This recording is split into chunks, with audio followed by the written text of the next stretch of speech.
Empathy, weakness or strategic asset?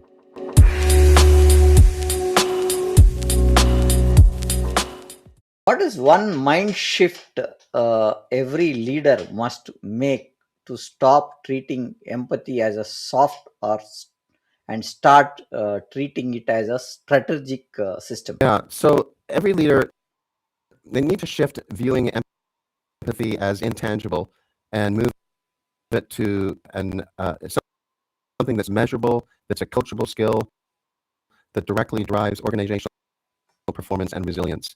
And a lot of things that a lot of people relate to empathy as being weakness. They think that if you're an empathetic leader, that you're actually a weak leader. And that's not at all true. Empathetic leaders can be firm leaders. They can be empathetic, they can be understanding, they can be compassionate, they can be sympathetic, while at the same time being firm leaders about what they stand for and what needs to get accomplished. But by embedding empathy into leadership systems, using data feedback and structured development, it becomes a core strategic asset rather than a soft extra. So a 2024 State of Workplace Empathy Report found that many CEOs, about 63%, and 42% of employees struggle to show empathy. And the reason they struggle to show empathy is because they say that they're too busy and that's the barrier, which seems ridiculous. And other studies indicate a high demand for empathy from leadership, with employees in empathetic workplaces being 4 times more likely to stay long-term and 8 times more likely to be highly engaged. But meanwhile, Harvard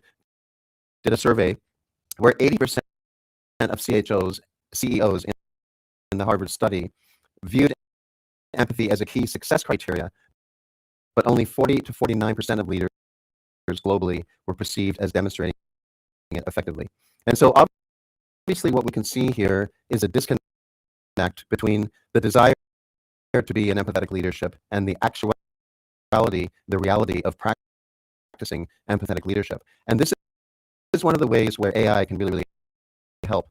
If someone is getting feedback that they're not an empathetic leader, then they can actually go into AI and they can use AI as a way to learn some of the skills to become a more empathetic leader.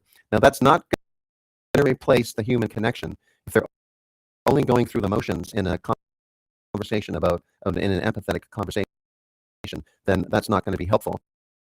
But if they really are committed to becoming an empathetic leader, then AI can be a fantastic resource to help people develop those empathetic skills.